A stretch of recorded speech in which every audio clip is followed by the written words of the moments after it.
أعوذ بالله من الشيطان الرجيم بسم الله الرحمن الرحيم وإذ قلنا ادخلوا هذه القرية او یاد کړئ هغه وخت چې ویلې موږ دوی ته چې ادخلوا هذه القرية داخل شئ دې قریې ته فکلوا او خورئ منها د دې نه حیث شئتم چې چېرته م خوښئ رغدا پراخه یعنی اکلا واسعا دې ښار کې چې کوم ځای م خوښئ بېغمه اوسېږئ او خوراک کوئ خو څه وکئ تاسې ودخلوا الباب د امتحان پې راوستو چې ودخلوا الباب داخل شئ دې دروازې ته سجدا په حالت د سجدې کې نو ادب تاجیز ته از فضلی الهی بنه بر سر برو هر جا کې خواهی او از خدا خواهیم توفیقی ادب بی ادب محروم باشد از فضل ربو نو ادب چې چا کې نه الدین کله ادب دین ټول ادب دی نو بی ادبي نه ده پکار د مشر احترام او د پلار او مور احترام د مشر ورور احترام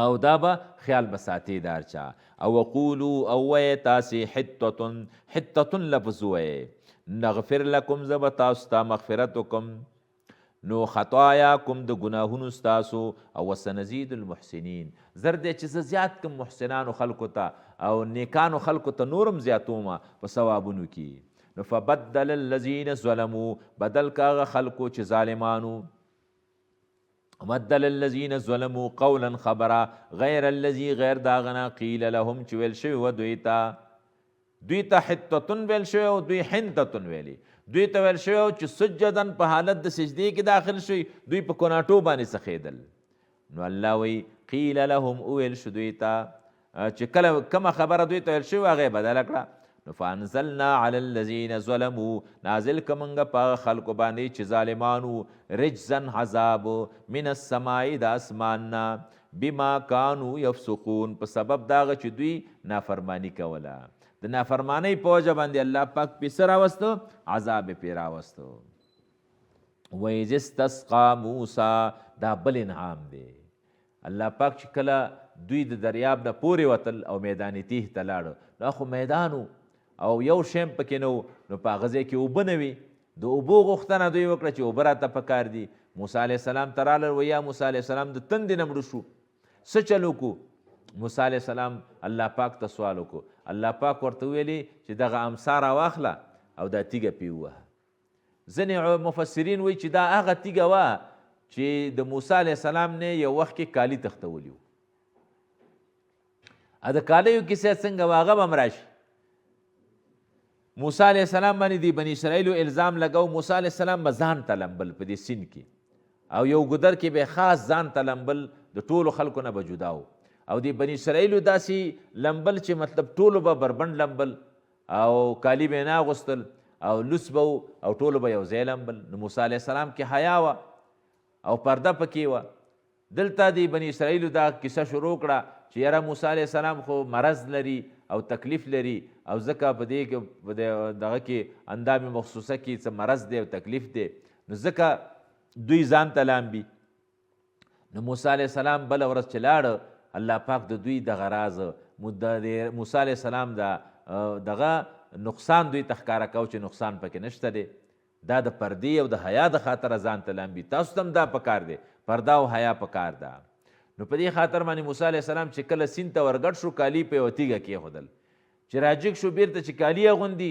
هغه تیږې منډه کړه ټوپ یې که هغلته لاړه چې ورپسې منډه کړه هغه نورم منډه کړه اخواته لاړه دا تیږه داسې د بني اسرائیلو خلک ډېر ناستو مشران خلک یې ناستو په هغه مجلس په مخ کې تېره شوه نو موسی علیه السلام د مجلس په مخ کې تېر شو ټولو خلکو وکته چې روغ رمټ دی او هېڅ مرض پکې نشته وایي دا تیږه هغه تیږه وه چې موسی علیه السلام ډب ورک او دې نه 12 چینې روانې شوې او ځینې مفسرین اکثر بیا دا وایي چې نه دا هغه تیږه نه وه عامه تیږه وه الله پاک ورته ویل دا تیږه ووهه په امسا باندې چې ویې واله نو دې نه 12 چینې روانې شوې ځکه دا بني اسرائیل 12 قومونه وو د یعقوب علیه السلام 12 زامنو د هر یو زوی نه یو قبیله جوړه شوې وه یعقوب علیه السلام چې کله مصر ته داخلېده نو دلته یعقوب علیه السلام خاندان 40 نفر وو او کله چې موسی علیه السلام سره بیا د مصر نه وتل بیا 6 لکه نفر وو 6 لکه نفر ووته نو د 6 لکه نفرو ته الله پاک دا اوبه پیدا کړي چینی ورته 12 روانې شوې مختلف طرفونو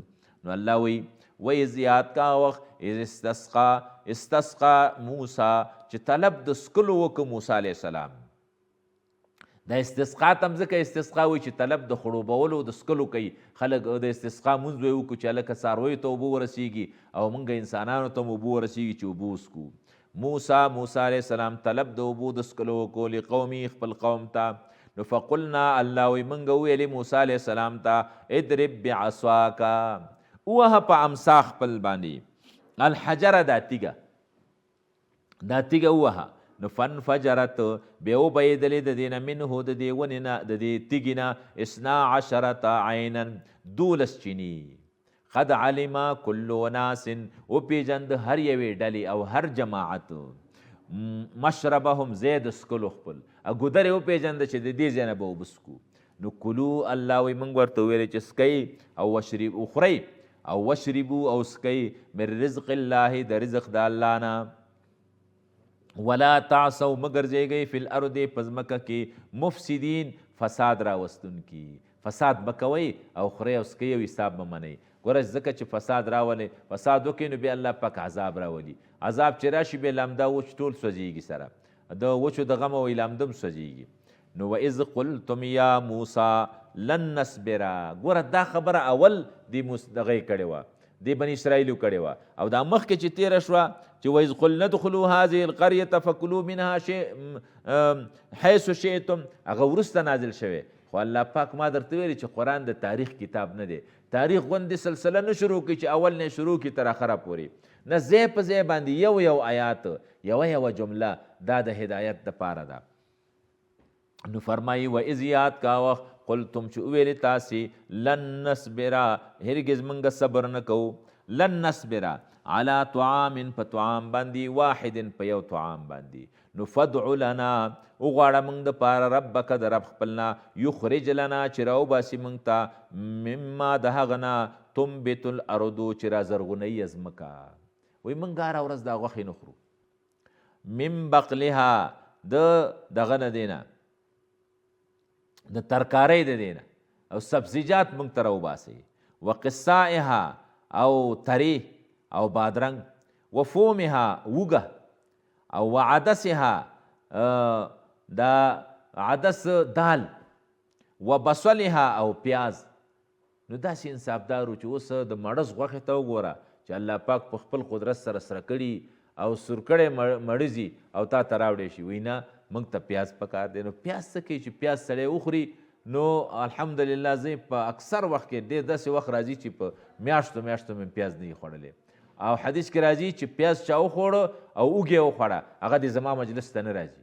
او یو روایت کې راځي چې زموږ جومات ته دې نه راځي مسجد ته دې نه راځي. ځکه په مسجد کې مسلمانانو ته تکلیف ورکوي. نو داسې ده لکه خپله زما سره داسې حساسیت دی چې اوږه سړی وخوري چې دې کوټې ته راننوځي نو ټوله کوټه کې بیا معلومیږي ماته چې دې سړي اوږه خوړلې ده.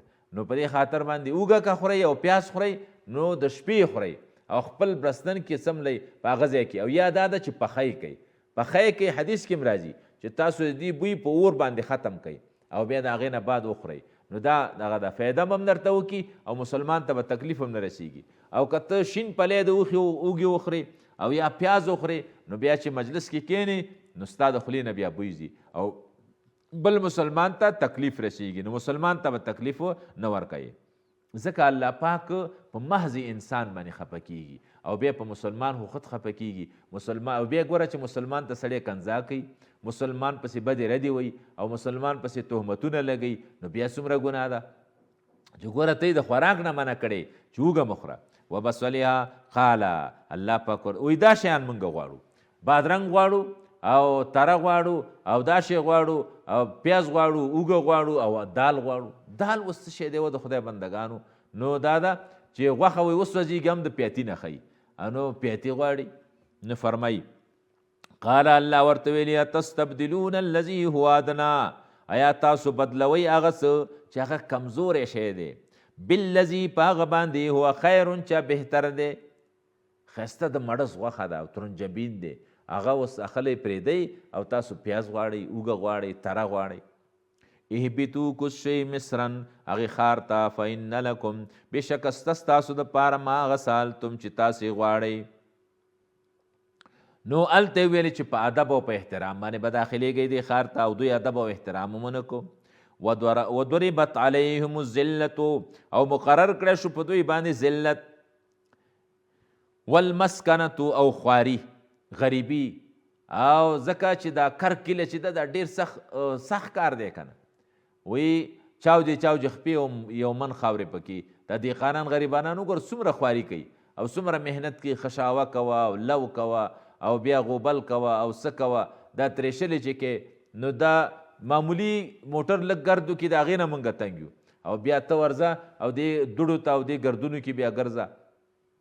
نو په ډېر تکلیف باندې دا کار کېږي. ایسته په دې دهقانۍ او په دې مزدورۍ او په دې شیانو کې ورخښ شو. وباو بغضب دوی اخته شو په غضب باندې من الله د الله د طرف نه. دا ولي ذالک بانهم کانو، دا په سبب د دې سره چې دوی یکفرون بآیات الله، دوی انکار کو په آیاتونو د الله پاک. ویقتلون النبیین، او د دې بني اسرائیلو بله ګناه دا وه چې دوی انبیا وجل. وسم مطلب د علماو سره او د مسلمانانو سره مخالف دي دا یهودو. نو ټول کافران چې دي هغوی دومره ضد او عناد نه لري لکه یهودي چې څومره لري. او بغیر حق په ناحقه. بغیر حق معنا دا ده چې دوی به ورته ناحقه ویله او قتلول به انبیا یې قتل کړي دي، شهیدان کړي دي، او بیا د هغې نه وروسته د نبي علیه السلام د زمانې نه د نبي علیه السلام سره دشمني کړې ده او عداوتونه ورسره کړي، وعدې ورسره ماتې کړي، او اوس د مسلمانانو سره په نښتي. او ذالک بما عصوا، دا په سبب د دې سره چې دوی نافرمانی کړې وه. او وکانو یعتدون، و دوی تجاوز کوونکي د حق نه، یعنی طبعا حق ورته خوند نه ورکوو چې ناحقه خبرې په هغه ناحقه باندې به دوی روانو. ان الذين آمنوا، وس الله پاک د دې ټولو د دې قومونو او د دې جماعتونو فیصله کوي. یهودو به ویل منګه بهتر یو، او نصاراو به ویل منګه بهتر یو، او مؤمنانو به ویل منګه بهتر یو. نو الله پاک د ټولو فیصله کوي چې نه، هغه بهتر خلق څوک دي؟ آمن بالله. ان الذين آمنوا، بشکه کسانو چې ایمان راوړی دی. دلته د ایمان والاونه باللسان دون القلب مراد دی، منافقان ته نه مراد دي. هغوی به ویل منګه بهتر یو، ځکه د یهودو کې منافقان هم وو، او دا منافقانو ډله اکثریت د یهودو نه وه. والذین هادو، او هغه کسان چې یهودیان دي. والنسوارا، او هغه نفر چې هغه نسوارا دي. والصابئین، صابئین عابدین الکواکب، عبدت الکواکب چې د ستورو عبادت پې کوو. او من آمن بالله، دا ټول چې دي هغه څوک چې ایمان راوړو د دوی نه بالله په الله، والیوم الاخر، او په ورځې د آخرت باندې قلبا، یعنی لسانا هم اقرار وکړو او په زړه کې هم دا خبره پرته وه او ایمان یې راوړو. وعمل صالحا، او عمل یې وکړه صالح. فلهم اجرهم، دوی دپاره اجر د دوی دی عند ربهم، په نزد رب د دوی. نو اجر به ورته الله پاک ورکي، عظیم اجرونه به ورته ورکي. ولا خوف علیهم، نه به وي یېره په دوی باندې حالا، دستي به پې ویره نه وي. ولا خوف علیهم ولا هم یحزنون، او نه به دوی غمجن وي معالا، آینده غم به ورسره هم نه وي. وإذ أخذنا میثاقکم، او یاد که هغه وخت ای پیغمبره چې واخیسته موږ وعده ستاسې نه. وإذ أخذنا میثاقکم ورفعنا فوقکم الطور، او پورته که موږ بره د دوی نه کوی تورو. دا یو امتحان الله پاک د بني اسرائیلو نه واخیسته. نو دوی به ایمان راوړه چې کله کوی تور ته نه دی خوا که غر، نو بیرته بیا ما خپل کفر کو او په خپل دغه کې ضلالت کې او په گمراهۍ کې لګیاو. وإذ یاد کا وخت اخذنا چې موږ واخیسته ما میثاقکم وعده ستاسو نه. اوس دا بني اسرائیل چې کوم د نبی علیه السلام په وخت کې دوی خو دا کارونه نه وکړي، د دوی نیکونو او دغه پلرونو دا کار کړی و، نو دوی پې رضا و په دې باندې، رضا په کفر باندې کفر دی. نو ځکه مرتب الله پاک دوی ته خطاب کوي. وإذ یاد کا اخذنا چې واخیسته موږ میثاقکم وعده ستاسو نه محکمه.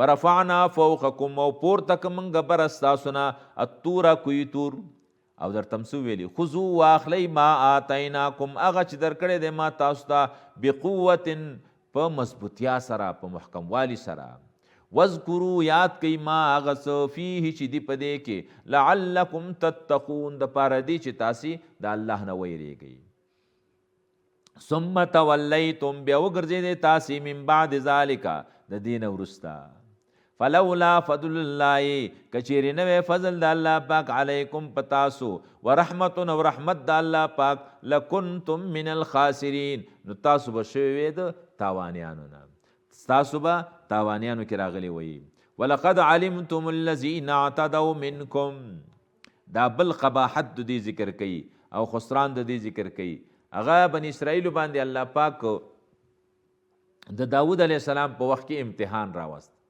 هغه امتحان داو چې تاسو به د خالی په ورځ باندې د میانو ښکار نه کوئ او په نور ورځ به کوئ بل ځای کې به راشي په قرآن کې چې الله پاک د خالی په ورځ باندې یو دم دا میان به دومره زیات کړه چې داسې د اوبو په سر باندې به ګرځېدل سم ډېر به او ډېر زیات به نو حیران شو سره چې اوس څه وکړو نو دې بني اسرائیلو څه وکړو حیله یې وکړه چل یې وکړو د الله پاک حکم ته چل جوړ کړو او حیله یې وکړه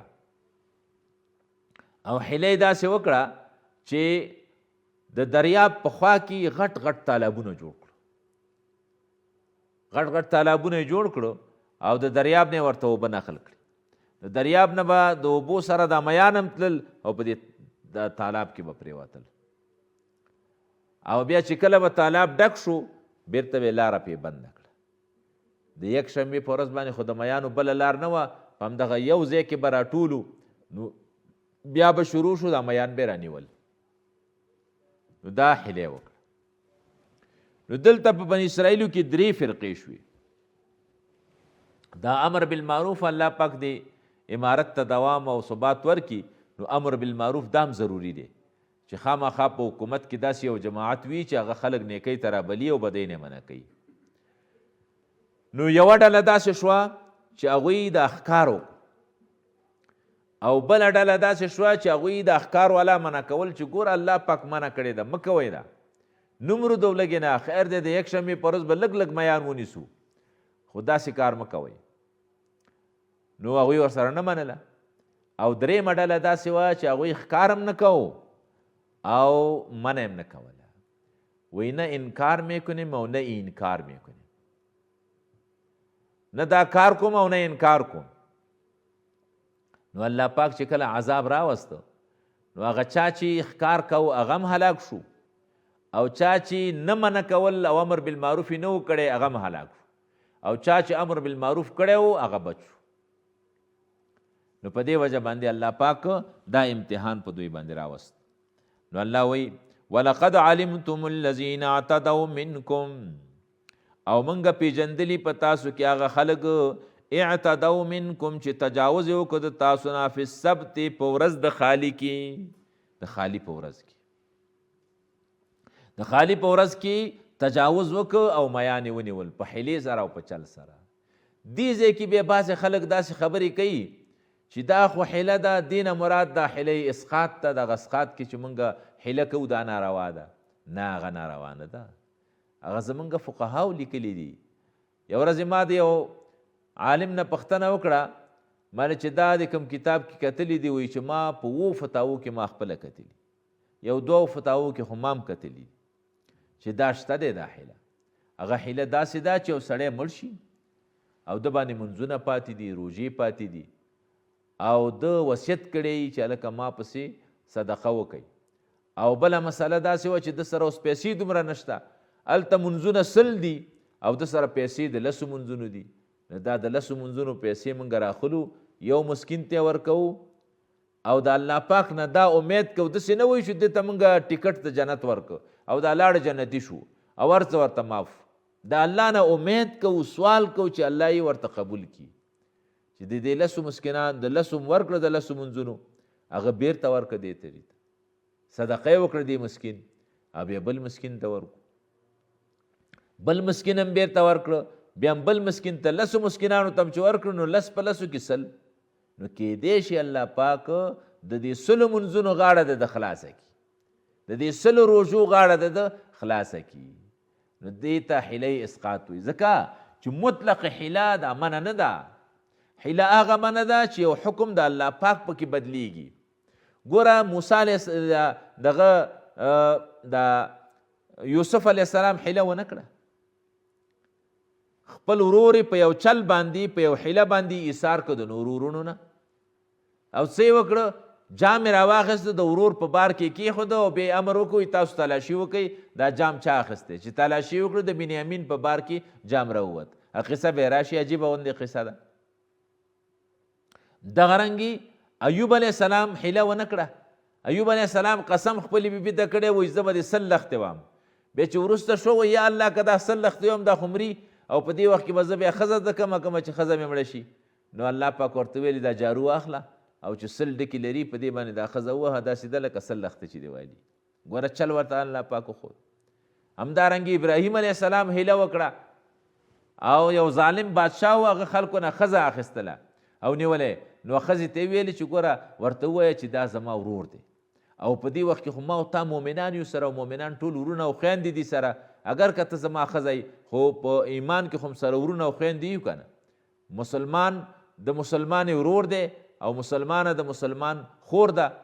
نو په دې خاطر باندې ځان خلاص که دا که ظالم بادشاه نه. نو دغه رنګې حیله مطلقا ناروا نه ده، حیله شته دی. او بعضې حیله چې ده کتاب الحیل د بخاري شریف هغه کې تفصیل د دې راځي، بیا شروح په دې باندې لګېدلي دي. بعضې حیله هغه مطلب جایز ده، بعضې حیله واجب دغه ناروا ده، او بعضې حیله بیا کفر دی، او بعضې حیلې داسې شته دی چې اوس مطلب هغه بیا کفر دی، لکه دوی چې څنګه حیله کړې وه. نو الله وایي فقلنا لهم موږ وویلې دوی تکونو شئ قردة شادیان خاسئین ذلیله. اوس دا اوس چې کوم شادیان دي دا هماغه شادیان دي چې هغه بني اسرائیلو نه شادیان جوړ شوي. نه نه، هغه په باره کې راځي چې هغه 3 ورځې ژوندي وو، 3 ورځو نه بعد بیا مړه شو. بیا دا عام نور خلک به چې ورسره یو ځای شو چې چا ښکار نه و کړی، نو بیا ورته ژړل او په ژړا به شو. نو هغه الله پاک ټول هلاک کړ. دا ګوره خصوصیت د امت محمدي دی. که امت محمدي کې بیا دا کافر چې دي دا امت محمدي کې راځي، خو هغې ته امت دعوت وي او مؤمنانو ته امت اجابت وي. نو د نبی علیه السلام په واسطې سره او د هغه په دعا سره الله پاک اوس کنی دا امریکایان او دغه یهودو دغه نسوارا او دا هندوان او دا د دین دشمنان دا به وخته بیزوګان او شادیګان او خنزیران به تېره جوړ شوی وي. خو دا د نبی علیه السلام دعا ده چې زما امت شکل به نه بدلی یا الله. نو شکل یې نه بدلی او یو وارې پې عذاب هم نه راولي. اوس به وخت امریکا عذاب راغلی او په امریکا باندې او په برطانیه باندې او په نورو مملکتونو د کافرانو باندې او په مشرکانو باندې، خو الله پاک عذاب امت محمدي باندې په یو وار نه راولي. ځای په ځای باندې لږ لږ عذابونه راځي او تکلیفونه راځي، خو لیکن څه کوي دغه نه ورکوي، څه ورته وایي، په یو وار باندې په ټول امت باندې عذاب دا نه راولي. نو دا د امت محمدي خصوصیت دی چې شکلونه نه بدلیږي. فجعلناها نکالا وګرځو موږ دا عبرت لما د پاره د هغه بین یدیها چې د دې نه مخکې دي، وما خلفها او هغه چې وروسته یې دي نه دي، وموعظة او نصیحت موږ وګرځو للمتقین د پاره د متقیانو. وإذ قال موسی لقومه ان الله یأمرکم ان تذبحوا بقره. دا اوس بله قصه د بني اسرائیلو ذکر کوي. د موسی علیه السلام په وخت کې داسې واقعه راغله چې په بني اسرائیلو کې دا یهود اوس هم د مال سره ډیر محبت لري او د دنیا مالدار ترین خلک چې دي هغه اوس هم یهود دي. یهود د مال سره ډیر محبت لري او د مال په وجه باندې دوی په کفر او په الحاد کې لګیا دي. او یو ورځ یو نفر راته کیسه وکړه، وایي ما ورته ویل چې ایمان راوړه، وایي ما ته ویل چې ایمان ته مې ښه زړه کېږي او زه بالکل پوهېږم چې دغه ستاسو دین حق دی، خو زمونږ په یهودو کې دا قانون دی چې چا ایمان راوړو نو ټول مال بې ضبط کېږي، نو دا مال به ټول زما نه ځي او زه به ځان ته پاتې کېږم، نو بیا به څه وکړم او چې مال ما سره نه وي. ما ورته ویل چې موږ به مال درکوو، تاسو به ما ته څومره راکوئ، ما سره ډېر زیات مال دی. نو داسې کار وشو چې یو بني اسرائیلي و، د هغه یا د تره زوی و یا یې تره و، د هغه د مال او د ښځې دپاره دی غل شو او ولګېد هغه تره یا د تره زوی مړ کړ. بیا راغې په یو قوم باندې دعوه وکړه چې دوی زما د تره زوی یا تره وژلی دی او دا دی ما ته دیت راکړي. دلته یې دا وه چې ښځه به هم زه ترېنه نکاح کړم او مال به هم ترېنه واخلم او نور دیت به هم راته حاصل شي نو ښه ډېر مال به مې شي. نو په دې صورت کې چې دوی دا خبره وکړه موسی علیه السلام ته یې وکړه. موسی علیه السلام الله پاک ته سوال وکړو چې یا الله د دې حل ورته راوباسه. الله پاک ورته ویلي دوی د یو غوا حلاله کړي او د غوا یوه حصه دې راواخلي یا ژبه یا بله حصه او هغه دې بیا څه وکړي په دې مړي باندې دې ووهي او مړی به ژوندی شي او خپله به هله وایي چې زه پلاني مړ کړی. نو دلته د دې بني اسرائیلو زړه نه و چې غوا واخلي او په چونه او چرای پکې کوله. ورته ویل سره کم غوا چې کلبه کړي که نه؟ وایي نه، کلبه به هم نه کړي او دا ارټ به هم نه، اوبه به هم نه رایستلي د ځمکې نه، ارټ به پې هم نه شوی او کلبه به پې هم نه شوی، هغه ګاڼۍ به هم پې نه شوي. یعنې ګوی غوا به نه همداسې دغه به یې ښایسته غوا به یي. بیا ویل ښه څه رقم رنګ به یي؟ وایي تکه زیړه به یي داسې. او بله دا ده چې څومره عمر به یي؟ وایي چې نه ډېره زړه او نه ډېره ځوانه خو د غوا پسې ګرځېدل دوی. ځینې مفسرین وایي چې 40 کاله دوی د غوا پسې وګرځېدل.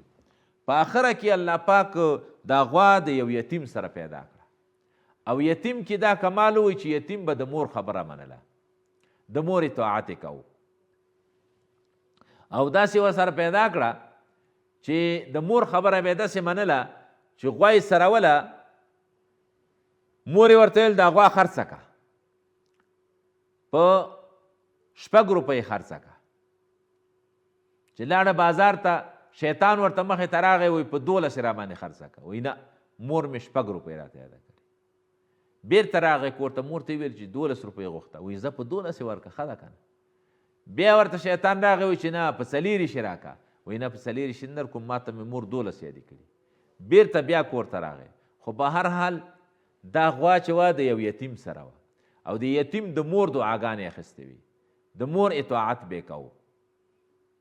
نو الله پاک ورته په داسې دته مطلب راغی څوک چې ته به په خپل نرخ باندې نه درېږي، درته به وایي چې دومره، ته ورته ویل چې نه زیاتې، دومره زیاتې. آخري بیه ورسره په دې باندې وکړه چې دا غوا به حلاله کړو، د دې سرمن به تا ته د سرو زرو نه ډکو.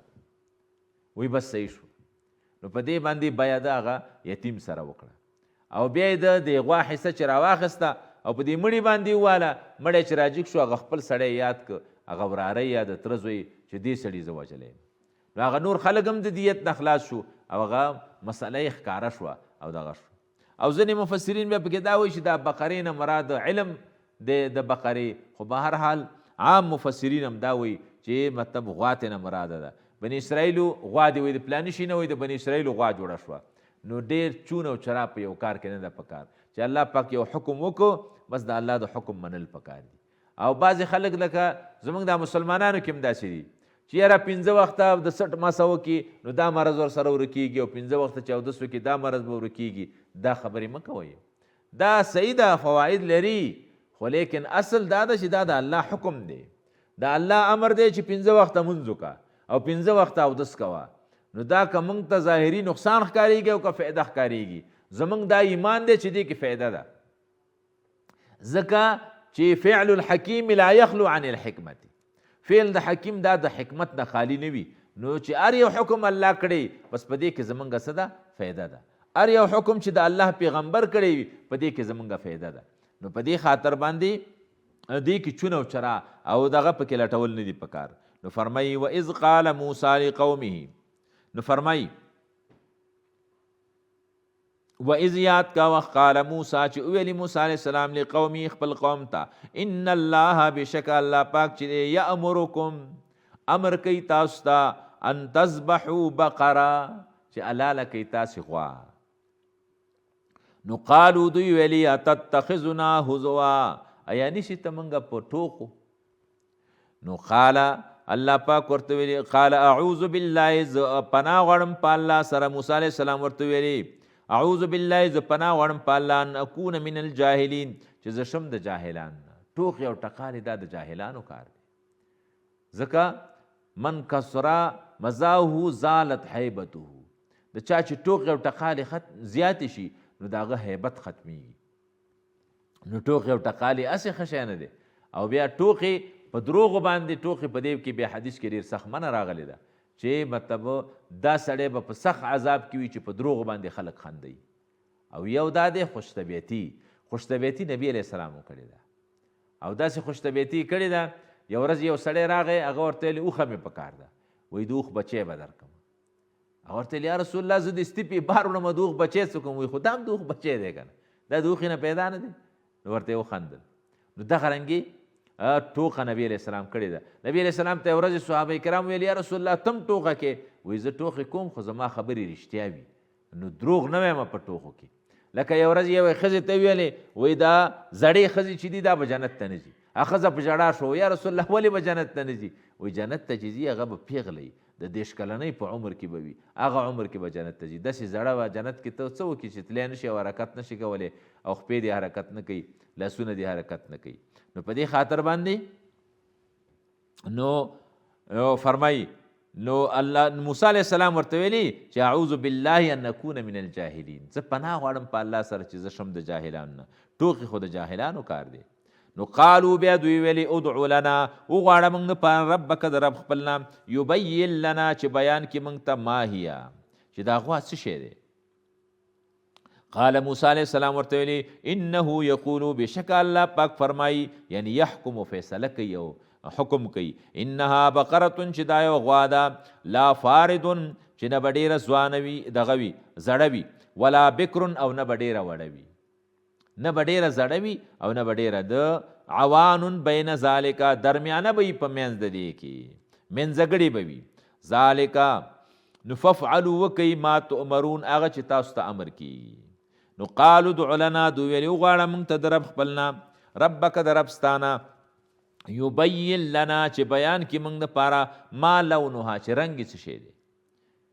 نو وایي چې هره غوا دوی حلاله کړې وی بس کافي کېده ورته، خو چې دوی پکې خبرې شروع کړي نو الله پاک هم ورته دوی ته سختی راوسته.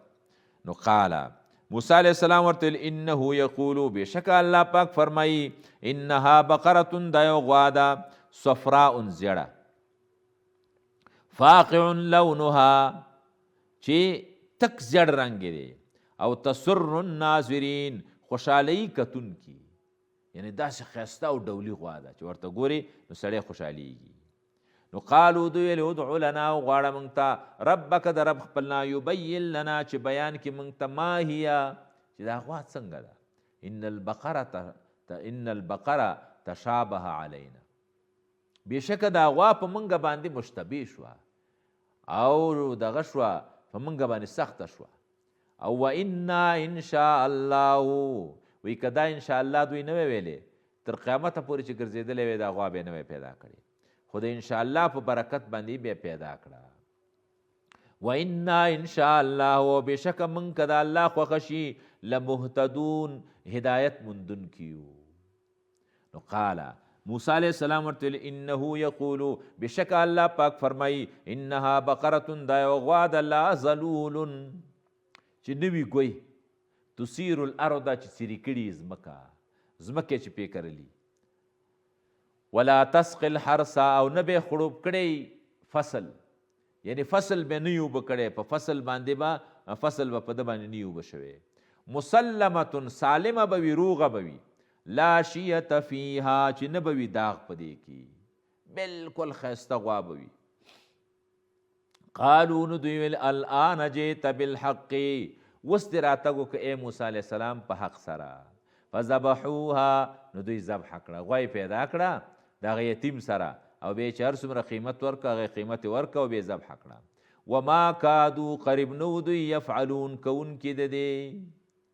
ګوره دا واقعه په کار دا وه چې دی وروسته راوړی وي، او دا وروسته کوم رکو چې ذکر کېږي دی مخکې راوړی وی، خو ما درته ویلې چې قرآن عظیم الشان دا د تاریخ کتاب نه دی، دا د هدایت کتاب دی، او ځای په ځای باندې دا واقعات د پیغمبرانو او د نورو واقعاتو ذکر چې کوي هغه د پاره د هدایت.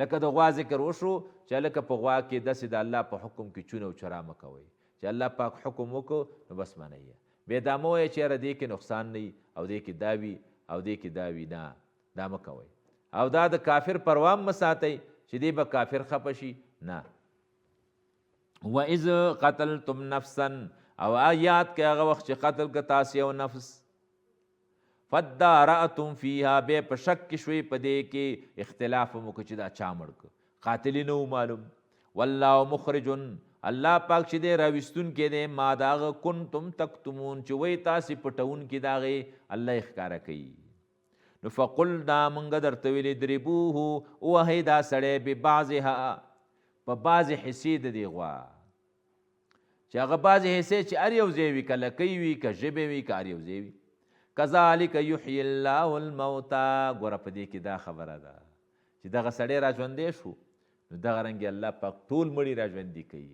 نو ګوره پس د مرګ نه زندګي دا ومنئ لکه عزیر علیه السلام الله پاک 100 کاله مړ کړی او بیا راپاڅو نو په هغه وخت کې خلکو بعض بعد الموت نه انکار کوو نو الله ورته وښودله چې ګوره دغسې الله پاک مړي ژوندي کوي دغسې اصحاب کهف الله پاک 309 کاله وده کړي او بیا راپاس نو خلکو ته وښوده چې دا د خوب نه راجګ شو 900 کاله بعد 309 کاله بعد نو دغه رنګې الله پاک پس د مرګه زندګي کوي او پس د مرګه دا ټول انسانان به راژوندي کېږي او حساب کتاب به ورسره کېږي نو ځکه یې دلته وفرمیل کذلک یحیی الله الموتی همدارنګې ژوندي کوي الله پاک مړي ویریکم آیاته ښیي تاسو ته آیاتونه خپل لعلکم علامات خپل او معجزات خپل لعلکم تعقلون دپاره دی چې تاسې پوه شئ ثم قست قلوبکم بیا سخت شو زړونه ستاسې من بعد ذلک وروسته د دې نه فهیا دا شو کالحجارتي لکه تیږي په ضلالت کې لکه بالکل وی کاڼی که ډېره موده کېدي په غوړو کې داخل غوړي باطن ته تجاوز نه کاندي سپور پاتې شي تور حبشي که په حمام کې همیشه لمبه وي د سفیدۍ تمه ترې مکړه دا به تور پاتې شي نو دغه رنګې لکه د تیږو غوندې دا زړونه سخت شي او اشد قسوة یا د تیږو نه هم سخي په سخوالي کې ځکه وان من الحجارة بشک بعضې د تیږو نه لما هغه دي یتفجر منه الانهار چې بهیږي د هغې نه نهرونه لکه د موسی علیه السلام په باره کې مخکې رالل که نه چې الله پاک ترې نه 12 چینې روانې کړي وان منها بشک بعضې د تیږو نه لما هغه دي یشققو چې څیرې کېږي فیخرج منه الماء راوځي د دې نه اوبه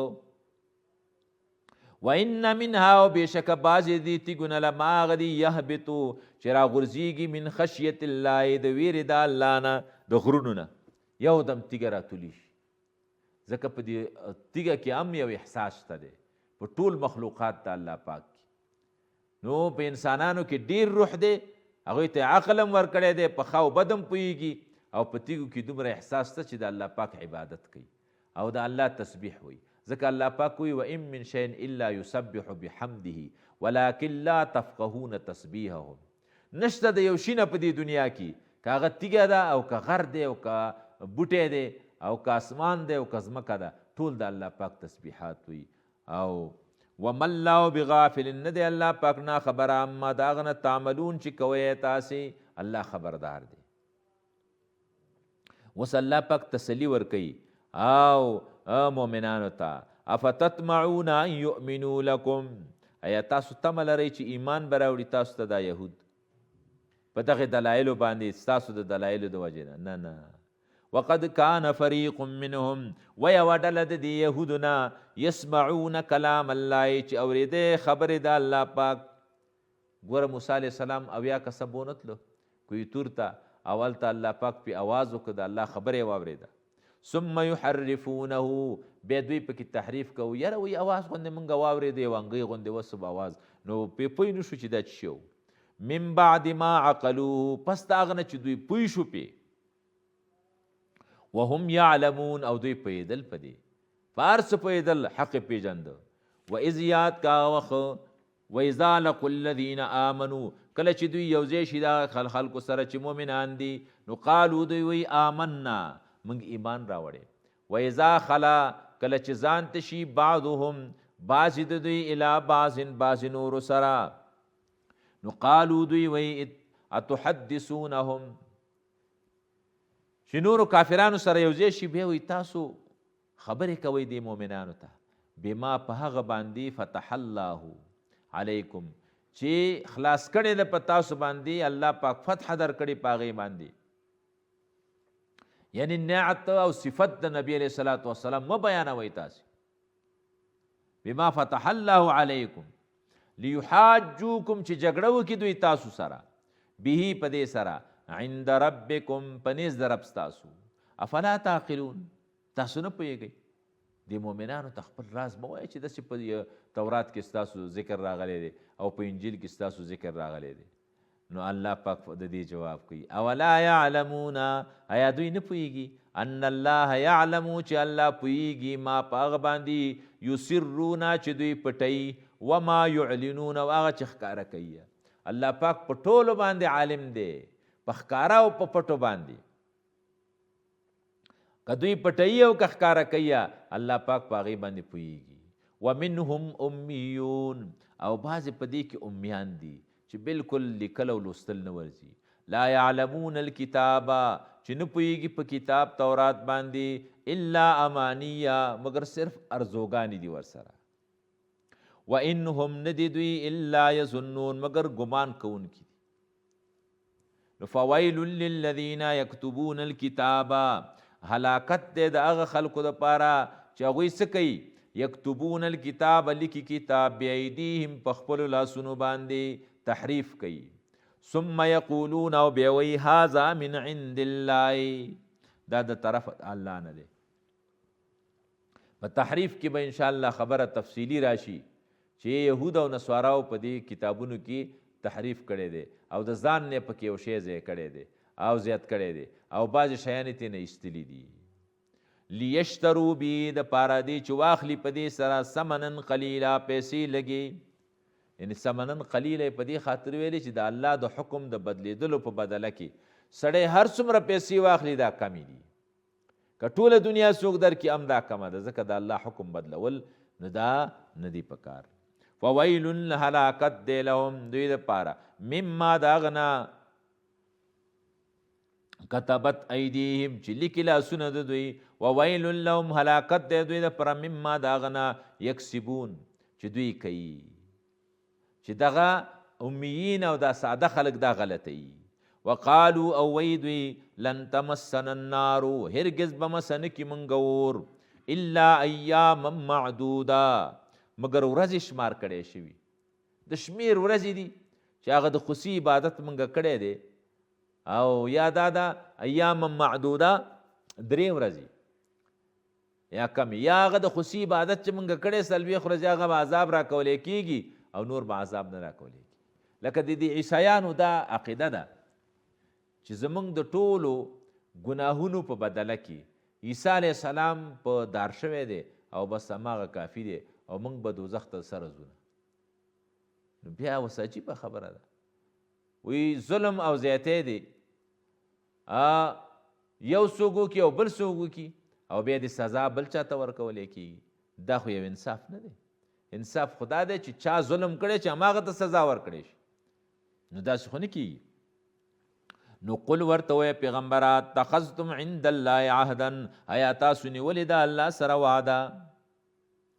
دا در سره الله وعده کړي چې تاسو به جنت ته ځئ او عذاب به نه در رسیږي.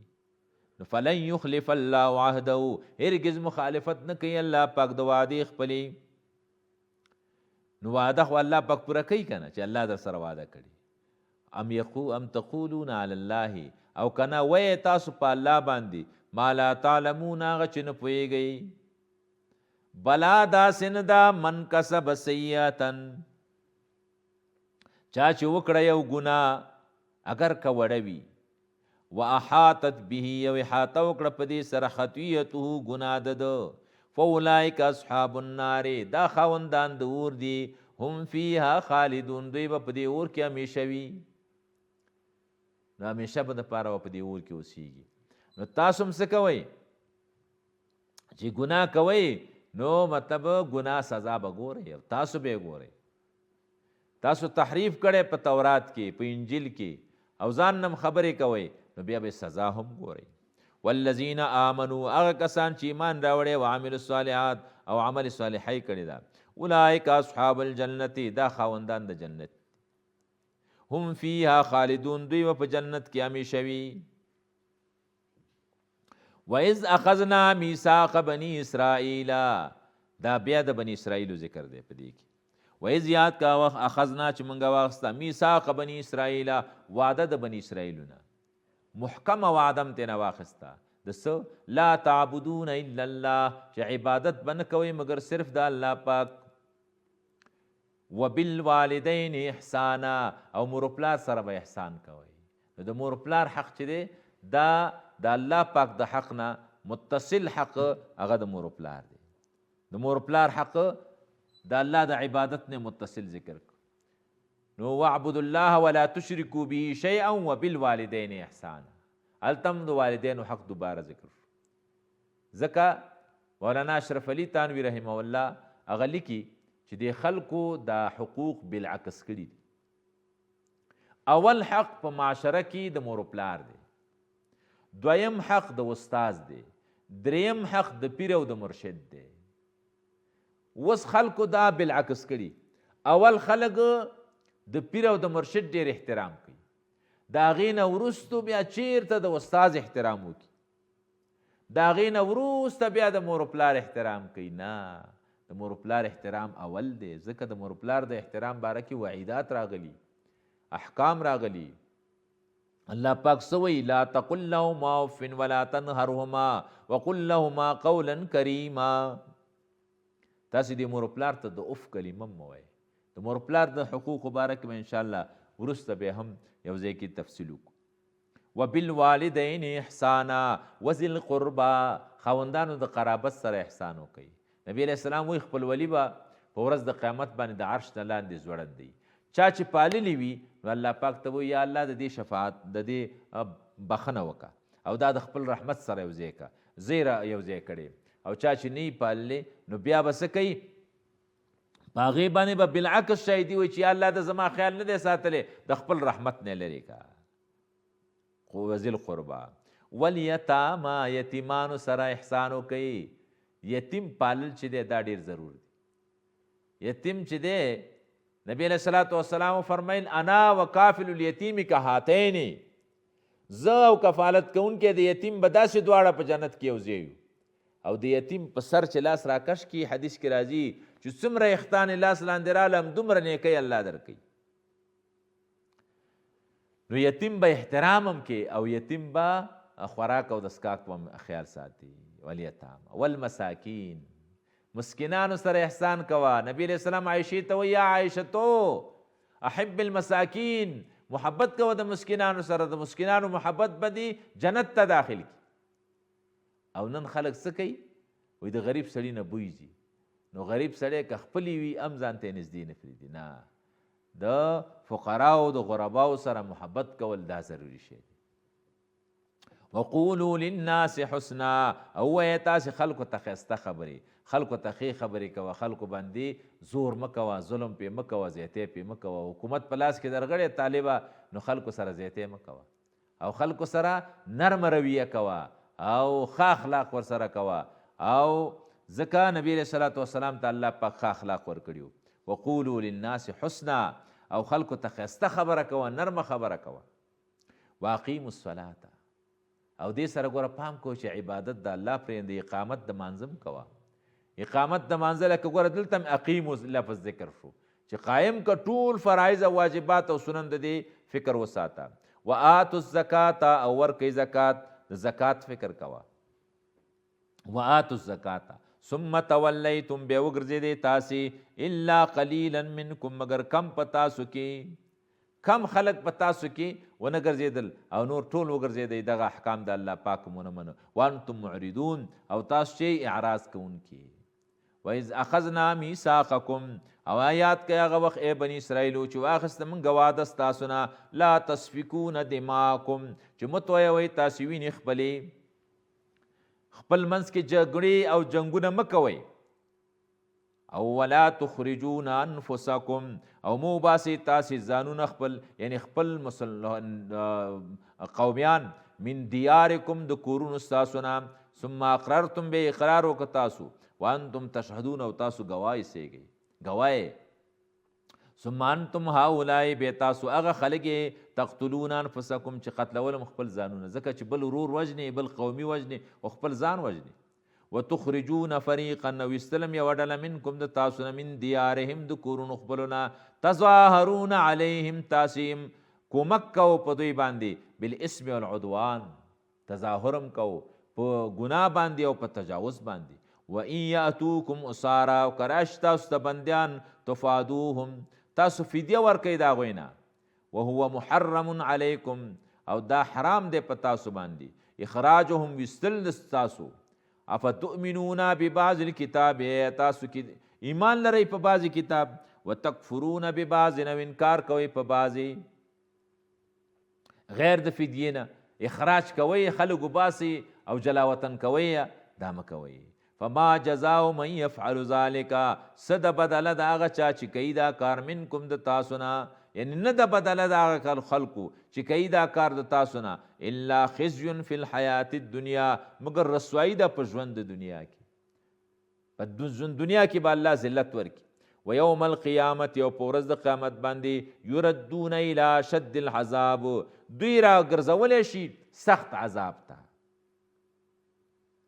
وما الله بغافل نه دی الله پاک نه خبره عما تعملون د هغه نه چې دوی کوي دا عملونه چې کوي الله پاک د دې نه خبر دی نو الله خبردار دی یهودو ته الله پاک دا حکم کړی و چې ستاسو څوک بندي شي نو د هغې په بدله کې فدیه ورکوئ په دې باندې عمل کوو او بل دا ده چې خپل قومیان او خپل عزیزان دا مو باسئ او جنګونه مه کوئ نو هغه کار به کوو نو بعضې کتاب باندې ایمان راوړو او په بعضې باندې نه راوړو نو دغه رنګې نن سبا زمونږ مسلمانان ګوره دا رنګې دي او چې مطلب د الله حکم دی دوی نه مني دا رسول الله حکم دی طریقه ده او دې نه بیا څه کوي انکار کوي اولئک الذین الله وایي دا کسان دي اشتروا الحیات الدنیا چې دوی اخیستی دی ژوند د دنیا بالآخرت په مقابله د آخرت کې آخرت پرېښی دی او دنیا یې غوره کړې ده نو دنیا مه غوره کوئ آخرت غوره کوئ هغه کار وکړئ چې آخري انجام دې صحیح شي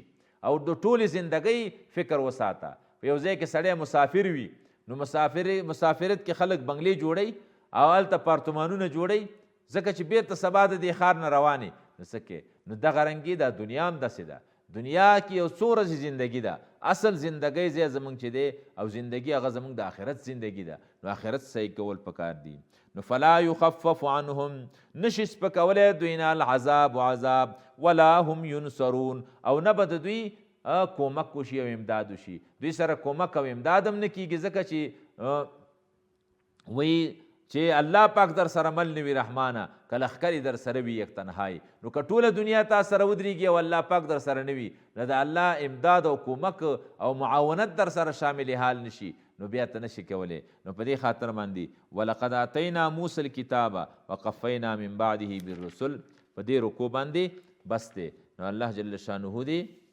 موږ او تاسو ته په دې باندې د عمل کول توفیق نصیب کړي وصلی الله تعالی دعا وکړئ اللهم انك عفو كريم تحب العفو فاعف عنا اللهم لا مانع لما اعطيت ولا معطي لما منعت ولا ينفع ذو الجد منك الجد اللهم اعنا على ذكرك وشكرك وحسن عبادتك یا الله زمونږه دا څومره مسلمانان چې دغه ترجمه او دغه تفسیر ګوري او اوریا خدایا مونږه اول ماته او بیا دغه کتونکو ته اوریدونکو مسلمانانو ته په دې ټولو باندې د دې عظیمه پویه نصیب کړي او یا الله سره د پویې نه د عمل کول توفیق مونږ ته نصیب کړي او یا الله ټول عالم اسلام ته اتفاق او اتحاد نصیب کړي او خصوصا افغانانو ته خدای د اتفاق او د اتحاد او د مینې او د محبت او د الفت زندگی نصیب کړي خدای دغه امارت ته مونږ ته راکړی یو عظیم نعمت دی اسلامي نظام دی چې څومره خنډونه دي خدای ټول خنډونه په خپل قدرت کامله سره ختم کړي او د امن او د امان فضا قایمه شوې ده خدایه دایمې راته وساتي او قایم او دایمې وساتي زمونږ چې څومره مسلمانان د امیر المؤمنین نه تر یوه ادنا مجاهده پورې د ټولو حفاظت وکړي او څوک چې خودغرضي کوي د خپلې مفادو دپاره لګیا دي او یا الله هدایت ورته وکړي که هدایت په تقدیر کې نه وي یا الله ټول مسلمانان د شر نه محفوظ کړي او دغه پاک صف هم ترې نه خلاص کړي خدای د دې صف نه لرې کړي او دا صف داسې صفا او پاک ولري او سپېڅلی ولري او خدای زمونږ دغه اسلامي نظام قایم او دایم وساتي او ټولو ته خیر او عافیت نصیب کړي چې څومره مریضان دي خدای شفای کامله عاجله ورته نصیب کړي مسافرینو ته خیر او برکت نصیب کړي مجاهدینو ته فتح او نصرت نصیب کړي د فلسطین مجاهدینو ته دعا وکړئ یا الله فتح او نصرت ورته نصیب کړي ثابت قدمي ورته نصیب کړي ټول کافران خدای ذلیله کړي مسلمانانو ته د فتح او د کامیابۍ فضا قایمه کړي ټول مسلمانان خدای څومره مسلمانان دي په دنیا کې ټول متحد او متفق کړي یو اسلامي نظام په ټوله دنیا باندې قایم او دایم کړي او خدای یو صحیح نظام قایم کړي کافران ذلیله کړي خوارې کړي رسوایي کړي شرمنده کړي آسماني صاعقې پرې نازلې کړي مسلمانان د شر نه محفوظ وساتي وصلی الله تعالی علی خیر خلقه محمد وعلی آله